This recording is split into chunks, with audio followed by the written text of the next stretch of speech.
बज रहे थे। सुंदरवन की सुंदर पहाड़ियों पर एक बस तेज रफ्तार से दौड़ी जा रही थी। उस बस के अंदर बहुत से यात्री सवार थे। तभी अचानक बस ड्राइवर ने बस को रोककर साइड में खड़ा कर दिया और यात्रियों से बोला, अरे बस अब 2 घंटे बाद आगे बढ़ेगी। ड्राइवर की बात सुनकर रितेश नाम का एक यात्री झुंझला कर बोला, ये क्या कह रहे हो ड्राइवर? 5 मिनट में हम सब सुंदरवन पहुंच जाएंगे। बस को रोकने का मतलब क्या है, वो भी इस घने जंगलों के बीचों बीच? अरे भाई साहब, हम सब की भलाई इसी में है। सुंदरवन के अंदर जाने का रास्ता एक टनल से होकर जाता है। अरे ये क्या कह रहे हो तुम? पहाड़ी इलाकों में तो अक्सर टनल होती ही है ना। भला उस टनल से तुम्हारा बस रोकने का क्या मतलब है? अरे भाई साहब, वो टनल भूतिया है, मौत की भूल भुलैया कहते हैं उसे। सैकड़ों यात्री उस टनल के अंधेरों में खो गए जो आज तक नहीं मिले, और जो कुछ यात्री मिले भी तो बेहद भयानक अवस्था में। किसी का सर गायब मिलता है तो किसी का दिल गायब मिलता है तो केवल किसी का कंकाल। मैं इन बकवास बातों को नहीं मानता। अरे ये बकवास बातें नहीं है साहब, सब सच्ची बातें हैं। लेकिन तुम शहरी लोग पता नहीं क्यों इन बातों को नहीं मानते। तभी वो पूरा इलाका किसी भयानक आवाज से थर्रा उठा। सभी यात्रियों के चेहरे पर डर के भाव लहराने लगे। मेरी बात मानो साहब, जान है तो जहान है। अरे जंगल में सब जानवर एक साथ होकर आपस में लड़ते हैं तो कुछ इस तरह की आवाजों का शोर उत्पन्न हो जाता है। मैं एक पढ़ा लिखा और समझदार व्यक्ति हूँ। मैं तुम्हारी इन जाहिलाना बातों में बिल्कुल नहीं आने वाला। इसलिए मैं जा रहा हूँ। लगता है सुंदरवन पहली बार आए हो। मैं सुंदरवन गांव का ही रहने वाला हूँ बेटा। कंडक्टर और ड्राइवर की बात सही है, इन बातों पर विश्वास करो।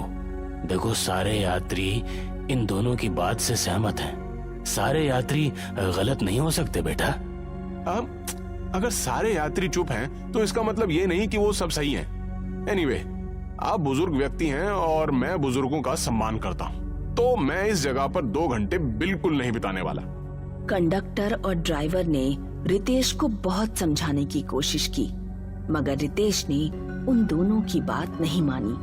वो अपना बैग कंधे पर टांग कर पैदल ही निकल गया। रितेश के पास एक छोटी सी टॉर्च थी जिसे वो हमेशा अपने पास रखता था, मगर वो कुछ ही दूर चला था कि तभी उसे किसी के फुसफुसाने की आवाज सुनाई दी। कौन है यहाँ? क्या और कोई भी है यहाँ पर? मगर रितेश की आवाज टनल में ही गूंज कर रह गई। टनल में उसके अलावा और कोई भी मौजूद नहीं था। रितेश को बड़ा ही अजीब सा महसूस होने लगा। रितेश ने अपने कदमों की रफ्तार तेज कर ली और वो दौड़ने लगा। कुछ दूर दौड़ने के बाद उसे एक हल्की सी रोशनी नजर आई। रितेश समझ गया कि टनल का रास्ता खत्म होने वाला है। तभी एक भारी आवाज रितेश के कान में टकराई। रुक जाओ।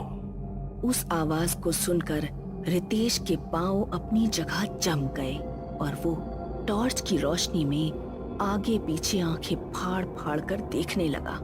तभी उसकी निगाह टनल के एक अंधेरे कोने पर पड़ी, जहां पर कोई खड़ा हुआ था जिसकी लाल लाल रक्त जैसी आंखें किसी बल्ब की तरह चमक रही थी।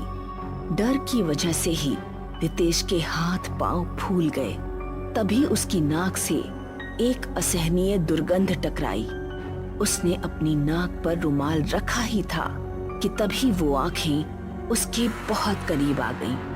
रितेश की दिल दहला देने वाली चीख उस अंधेरी टनल में गूंज गई। इस घटना के 1 महीने बाद दिल्ली। रागिनी अपने दोस्त राहुल और दिशा के साथ बैठी हुई थी। रागिनी का उदास चेहरा देखकर दिशा रागिनी से बोली, कब तक ऐसी उदास रहोगी रागिनी? रितेश की मौत का हम सबको बहुत दुख है। हाँ दिशा सही कह रही है रागिनी, तुम्हें इस तरह से उदास नहीं होना चाहिए। ये सब मेरी ही गलती है।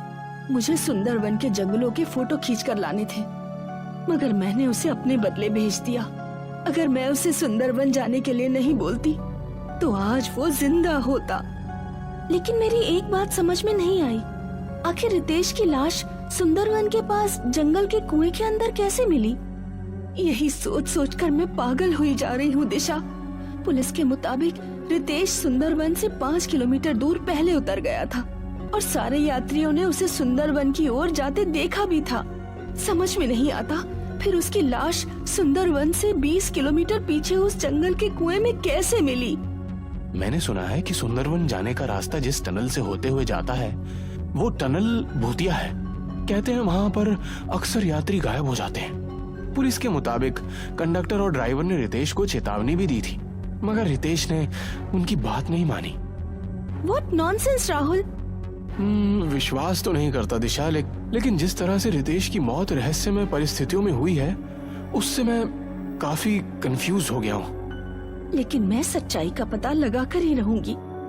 तुम कहना क्या चाहती हो? मैं आज सुंदरवन जाने के लिए निकल रही हूँ। मैं भी देखती हूँ कि आखिर वो कौन सी ऐसी भूतिया टनल है जहाँ आदमी जाता तो जिंदा है, मगर उसकी लाश उसके 20 किलोमीटर दूर पीछे कुएं में मिलती है। तुम अकेले नहीं जाओगे दिशा, हम दोनों दोस्त भी तुम्हारे साथ जाएंगे। राहुल सही कह रहा है रागिनी, हम भी तुम्हारे साथ चलेंगे। दिशा और रागिनी राहुल की कार में बैठ गई और राहुल ने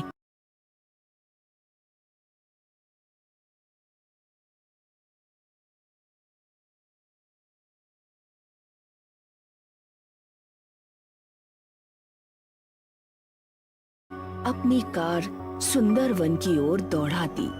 वो तीनों अपनी कार से बाहर निकल आए। उन तीनों के हाथ में बड़ी बड़ी टॉर्च थी।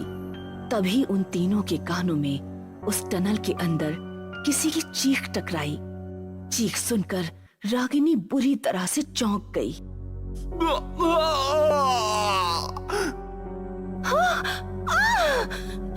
ये चीख तो रितेश की है। राहुल, जो यहाँ आने से पहले बिल्कुल भी डरा हुआ नहीं था, कपकपाते हुए बोला, ये चीखें तो रितेश की ही हैं और रितेश को मरे हुए तो 2 महीने हो गए हैं। ये कैसे हो सकता है? कहीं हम लोग रात के वक्त इस टनल के अंदर जाने की गलती तो नहीं कर रहे? दिन में तो यहाँ पर रोड चालू हो जाता है। रितेश की मौत की सच्चाई का पता लगाने के लिए हमें रात में ही इस टनल के अंदर घुसना होगा। ठीक है, जो भी होगा देखा जाएगा। चलो चलते हैं। राहुल, दिशा और रागिनी अपनी कार के अंदर दोबारा बैठ गए। राहुल ने तेज स्पीड में कार दौड़ा दी, मगर उसकी कार टनल के अंदर कुछ ही दूर चली थी कि अचानक कार की हेडलाइट्स बंद हो गई और चारों ओर अंधेरा छा गया। गाड़ी रोको राहुल! राहुल ने तुरंत पैर से ब्रेक दबा दिए। अरे यार, अब ये कार को क्या हो गया? ये तो स्टार्ट ही नहीं हो रही। तभी उन तीनों को बहुत दूर से एक हल्की सी रोशनी आती हुई दिखाई दी। अचानक तीनों के कानों में रितेश की आवाज टकराई। रुक जाओ! उन तीनों ने जैसे ही सामने की ओर देखा, सामने का दृश्य देखकर उनके डर से रोंगटे खड़े हो गए। कुछ ही देर बाद उन सब के शरीर उस अंधेरे में तीनों को नजर आने लगे। वो सब बहुत भयानक दिखने वाले मुर्दे थे जो दिशा और रागिनी को खाने वाली नजरों से देख रहे थे।